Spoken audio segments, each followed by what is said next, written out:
Hello everyone, it's Jen. Welcome to my Valentine Card Series for 2020.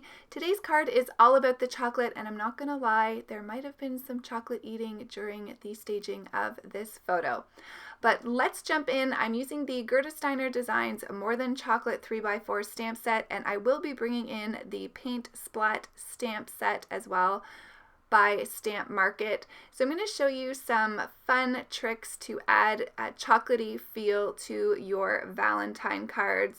We're going to start off with coloring our little pig here. As always, I have my marker caps to the left-hand side of the screen, and they are ordered from darkest to lightest, from the top to the bottom. So for the pig, I was going with a coral color combination, and I decided to use R02, R20, R30, and R00. I did lay down full coverage of the R00 just to get the image nice and saturated, and then I'm going in with my darkest markers to add in those shadows and darkest contrasts that I want. I'll blend those out with my two midtones and then finally with the R00. And I do come back and add a little more of those darker colors just to bring those contrasts to the forefront once everything was blended with the first pass. So I'm trying something a little bit new for 2020. For some of my cards, I'm going to add a color map, which is just a photo of the finished card and a list of the color combinations that I use. So you can stick around to the end of the video to see the still photo of the color map, which you can take a screenshot of, and also I'll be posting it on my social media so that you can easily access it, and the links to all my social media is down in the description box, so I hope you will follow me over there. So that's something new for 2020. I feel like I'm a little late to the party for the Valentine Card Series. I was hoping to get some cards done before I went to Creativation, and that didn't happen. So I'm not sure how many videos I will have in the series, but I do want to make some Valentines and share those with you. So we'll see how it goes. Back to the coloring.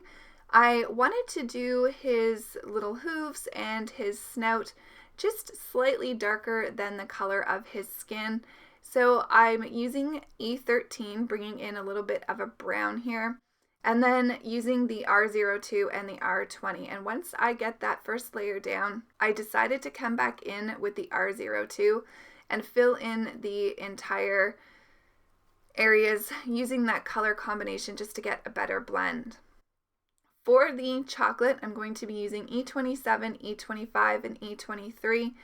And I just love the little chocolate around his snout. Now, I think that you could definitely color the chocolate bar in various ways. You can do what I'm going to do here and color the entire top of the chocolate bar as chocolate. But I also think that little strip to the very top that you could color in silver to look like the silver foil of a wrapper, or the color of the wrapper that you choose, just to give it a little bit of interest. But for today, I'm just going to color it in as the chocolate, and then once I get that done, I'm going to color the wrapper in red. So just finishing up here, adding those darkest colors back in to get more contrast. And for my red color combination, I'm using R39, R29, and R24. Just laid a little bit of that R24 down where I want my darkest colors to be, and then going from darkest to lightest after that. So I chose red for the wrapper just to kind of play on that Valentine feel. But if you wanted to make this into an any occasion card, you could color that chocolate wrapper up any way you want. It would also be fun to know your recipient and color it in their favorite chocolate bar colors.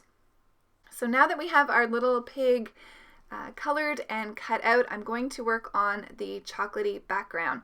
So I thought it was fun seeing he had a chocolatey mess on his face, that we could make a background that was full of chocolate. So I think that the paint splatter stamps or stencils work really well for this. So I happen to have this one by the Stamp Market in my stash. So I went ahead and decided to use it, and I think it just gives a great chocolatey impression, or allows people to kind of get the idea of the look that you're going for with some melted chocolate on your card panel. I'm using my Distress Oxide in ground espresso, and I should have conditioned the stamp before stamping this, so I did have to stamp it a couple times. Now here's the next tip for you. I decided to stick my finger right into that ink and have chocolatey fingerprints on my card panel. So I thought that was fun, and it makes it look like your fingers were full of chocolate while you were creating the card or looking at the card. So because my splatters here didn't stamp as nicely as I wanted them to, I am bringing in my Nuvo shimmer pen.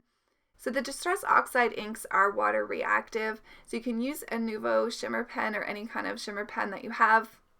You could also take a slightly damp paintbrush that has some water on it and just move that color around a little bit. Next, I'm going to move on to the sentiment, and I'm using both of the sentiments that come in the stamp set. One reads "I love you" and the other reads "more than chocolate." So I'm going to go ahead and stamp that out with my VersaFine sticky ink, and then I'm going to add some white embossing powder, and I will heat that with my heat tool.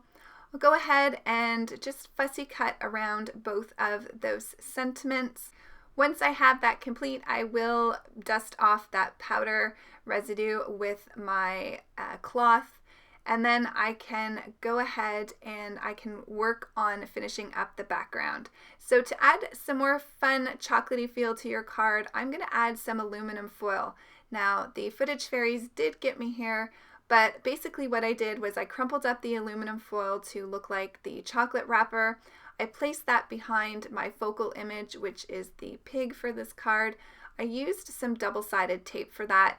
Then I went ahead and I popped the little pig up on some foam tape, as well as both of my sentiments.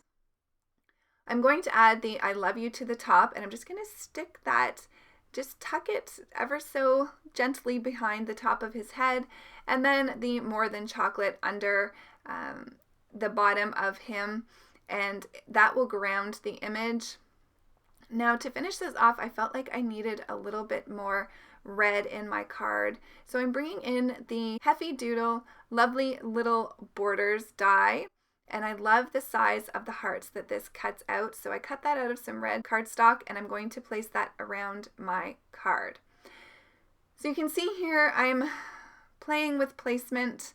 I always laugh at how the look of random embellishments on a card is never really random at all.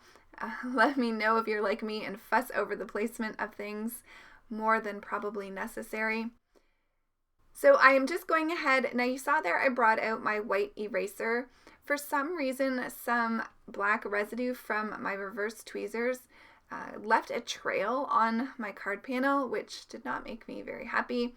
But I was able to get most of that off with my white eraser, and then I just kind of repositioned that red heart to ensure that most of it was covered. So I'm just going to place the final hearts here, and like I said, I just always giggle at how much I painstakingly go over where to put these little embellishments.